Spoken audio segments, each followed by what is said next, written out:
তুমি কিন্তু সকাল থেকে স্যার বিএসএফ তো আপনার ওদের পজিশনের জন্য রাস্তা করেছে সীমান্ত, তো আমাদের বিজিবি আসার জন্য কোনো রাস্তা নাই বা কোনো ধরনের জায়গা মতো বলছো। তোমরা সবাই মিলে যখনই আমি রাস্তা করতে যাব 10 ফিট, বলো তো এই এলাকার কারা কারা আমাকে জায়গা দিবে? গরিবদের জন্য, গরিবদের জায়গা স্যার, সরকারকে ওইটা 10-এর জায়গাতে 5 টাকা বা বুঝ দেন। ঠিক আছে। এখন হচ্ছে এই যে বিনা পয়সায় জমিতে দিতে পারবে না। এই যে তুমি টাকাতে চলে আসলা, তাই না? আমার 10 কাটা আছে, 10 কাটা দিয়ে চলে যায়। এই যে তুমি টাকাতে যে চলে আসলে, এই যে আমার বাংলাদেশি জনগণ সবাই যে নিজের দেশের জন্য আমরা সবাই শ্রম দিছি না? জি সবাই শ্রম দিছি। তাহলে যখন আমি এই আমাদের বিজিবি টহলের জন্য রাস্তা করব, তখন ওরা হাত বলে না আমার জমি আমি দিব না। কেন দিব না? আমি এই জমি ছাড়া আমি 1 বছর চলতেই পারি না। ঘটনা কি সত্য না মিথ্যা? তাই না? সুতরাং এটা কিছু একটা ব্যবস্থা আমাদের সবার দিক থেকেই এটা সবাইকে আমাদের সাহায্য করতে হবে। হ্যাঁ, এটাকে আমি বিজিবি একা পারবো না,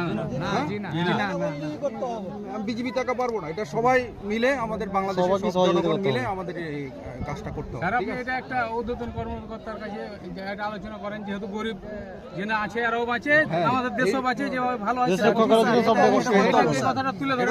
আমরা আমাদের ক্যাম্প অনেক দূরে, আমরা কাছে ক্যাম্প করার জন্য আমরা প্রস্তুতি নিচ্ছি, তাই না? এই ক্ষেতটা যদি দাম তোমার 5 লাখ টাকা হয়, আমরা তারে খুশি 6 লাখ টাকা দিব। কিন্তু আমাকে তো হেল্প করতে হবে সবাই মিলে, তাই না? এই যে তোমরা আমাদের জনগণ সবাই এদিকে নিয়ে আসছো, সবাই তো মিলে হেল্প করছো। এইভাবে আশা করি তোমরা আজকে সন্ধ্যা পর্যন্ত সবাই মিলে আমরা পরিস্থিতিটা নিয়ন্ত্রণে আসছে। বিএসএফ যেহেতু আমরা অন গ্রাউন্ডে দেখাইছি আমাদের গাছ যেগুলি কাটছে, তাই না?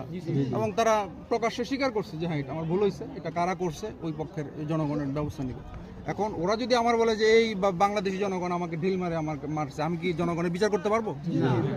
তো আমাদের একটু শান্ত হইতে হবে। হ্যাঁ, আমাকে একটু সময় দাও। তোমরা সবাই আমাকে ফেসবুক মিডিয়াতে দেখো না? আমার এই 25 বছর চাকরি থেকে আমি কারো ভয় পাইছি? ঠিক আছে, আপনার গর্জন ঠিক আছে, মিলবে না? ঠিক আছে, আপনার গর্জন ঠিক আছে। হ্যাঁ, তা আমাদের গর্জন, বিজেপির গর্জন সবসময় থাকবে, ঠিক আছে? ইনশাআল্লাহ। আল্লাহ আল্লাহু তাকবীর। আপনাদের সাথে ওই তো আমরা আছি আপনাদের সাথে। Thank you. ওকে, ঠিক আছে।